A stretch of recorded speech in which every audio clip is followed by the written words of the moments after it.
Well, hello YouTube. Here we are with another cooking video. I've had me a little bit of craving here for a bit for some spaghetti and meatballs and like a mushroom type gravy. So the other day I went online and got me a meatball recipe because I had forgotten how to make it. And of course I went down to the grocer's the other day, picked up some goodies. Picked up some spaghetti, picked up some ground beef. And pretty much now we're ready to do the preparations for the meat. And then while the meat's cooking, we can, do the spaghetti, right? So of course start with about 1 pound or so of ground beef. Now the recipe calls for 2 eggs. The eggs hold the meat together, keep it from falling apart.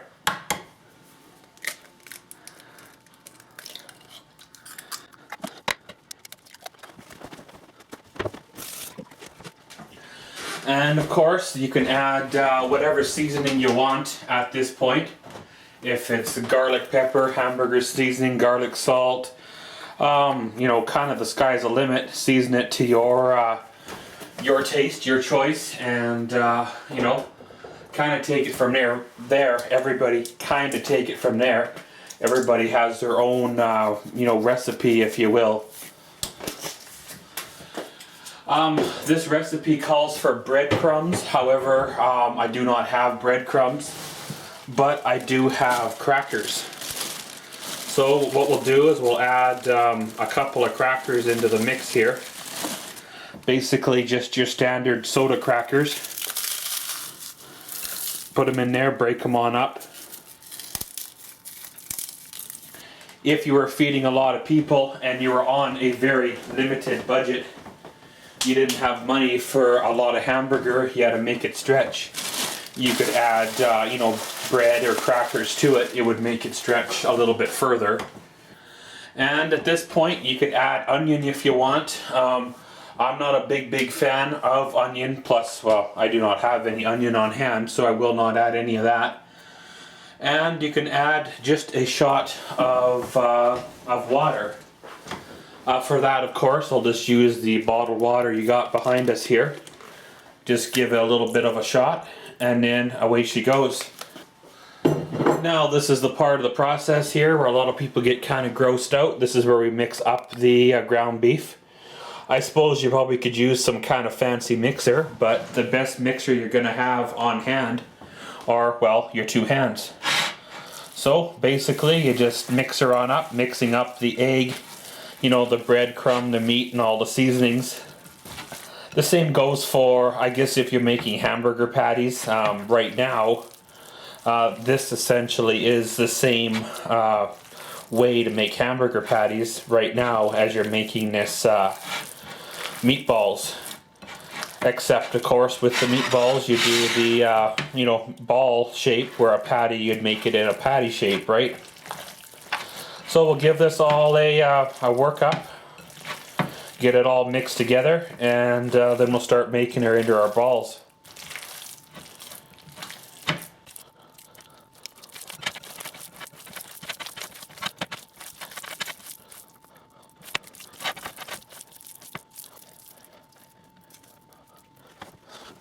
So basically after that's done, it's time to make our meatballs. You just take a little bit of meat, right there, that one's too much. You take yourself a little bit of meat, roll it into kind of a ball shape, and you got one down. You don't want to make them too big, because then they stand a chance of breaking apart. You don't want to make them too small, because, well, they'll, shrivel up and go away. I suppose there's probably some kind of, way to measure out the quantity of meat you should use. A way to, measure out the portion size, I guess you could say, and, keep everything all uniform and all just the right size and all that. But if you're just doing it at home, you don't have to get all creative and all just so. You just make them the way you've always made them and all that. So we'll get these all made up, and yeah, we'll see at the frying pan.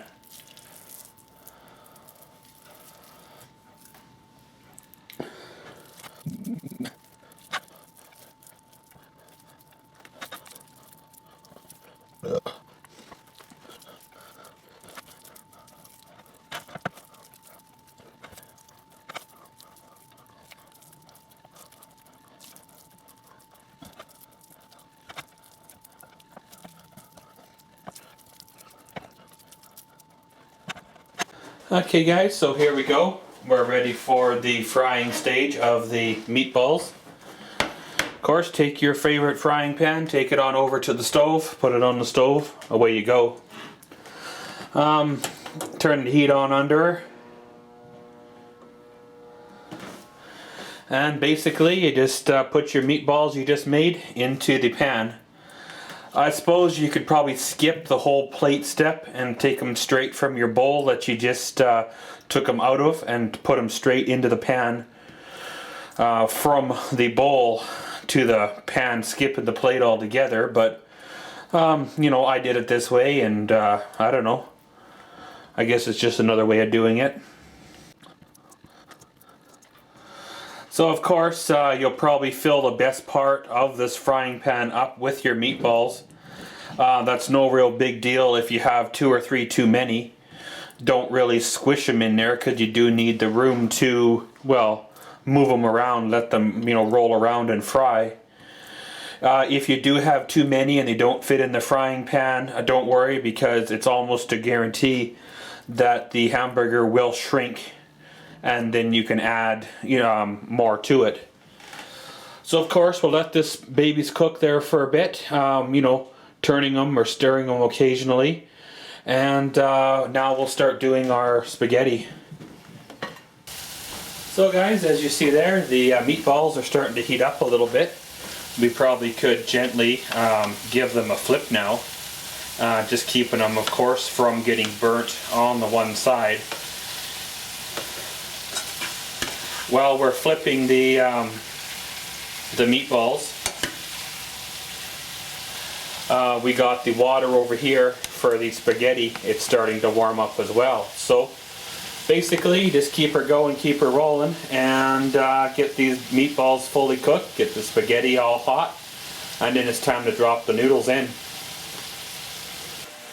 So of course, now those are turned and flipped, we can turn our concentration to the water for the spaghetti. Add yourself a little bit of salt if you want for the water. And give yourself margarine in there, butter in there. If you want, you can use a shot of oil. Of course, bring that to a boil, just like you would any type of pasta you're cooking. So we'll bring this baby to a boil, and then we can add our spaghetti. Well, here we go guys. The water still hasn't boiled yet, but it's time to add our mushrooms. Of course, I have drained these, and I have given the meatballs a turn, so it's time to add the mushrooms in.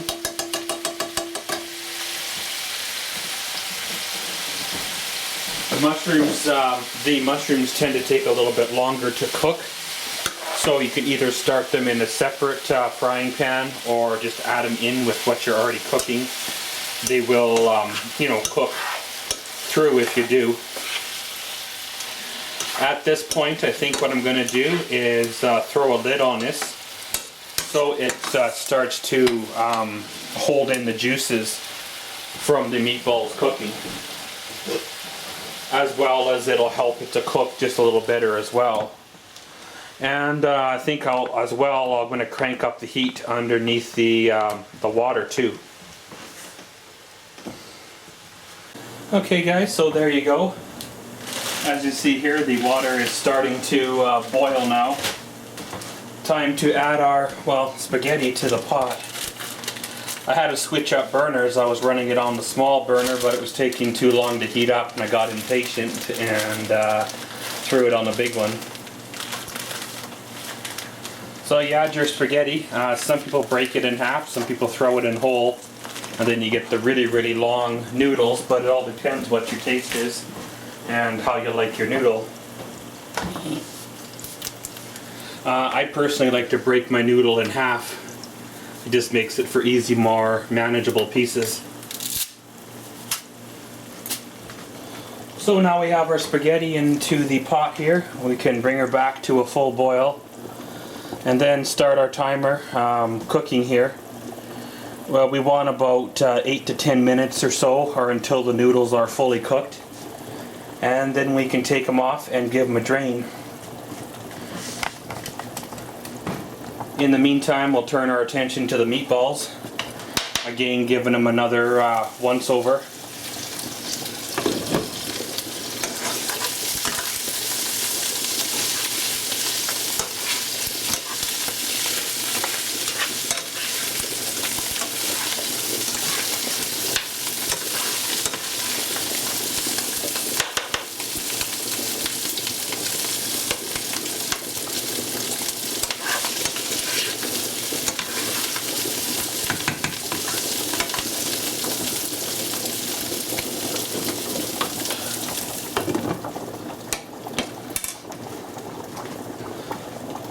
So again, we'll let that cook for a bit, let the spaghetti boil, and we'll probably check back in about the time I add the mushroom soup to the meatballs. Okay guys, so here we go. Time to add our mushroom soup. Basically, just like every other thing I make with mushroom soup, you just dump her on in.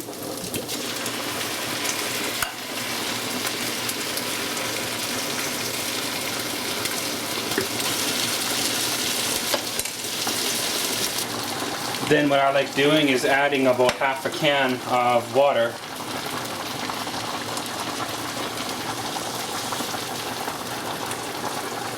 Giving her a bit of a stir around, seeing how thick the mix is. It'll be a little harder to gauge how thick the mixture is, of course, with the meatballs in. You can take the meatballs out if you want, but you end up anyways just adding them back in the end, so you might as well leave them in. And let the mushroom soup, or mushroom gravy, if you will, commingle with the meatballs, getting all the flavor just so.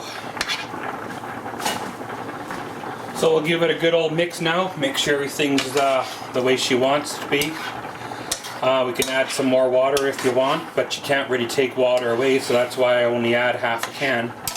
And then we can get everything where we want to be. If you get going at her and bring the mixture to a boil, you got to make sure and you stir it very well then, but if you do bring it to a boil, it will boil off some of the excess water if you happen to get, you know, too much in there. So as for our spaghetti over here, she's ready to be stirred again. Hasn't quite been the full 10 minutes yet. Give it a stir to keep it from sticking to the bottom of the pot if you have cookware you're not quite sure of. And basically, you just keep on going, let her boil some more. Okay guys, so our spaghetti is now done. It has been drained and it's good to go. You can add yourself a little bit of margarine or butter to this, a little bit of cheese sauce if you want. However, we got the gravy mixed, so we're not going to add nothing to this. As for our mushroom gravy mix, it's good to go now. We'll let it set for a bit and cool down a little, and then we can give her a good old serving. Well guys, there you go. We got her all done. Got it all served up and got her all good to go.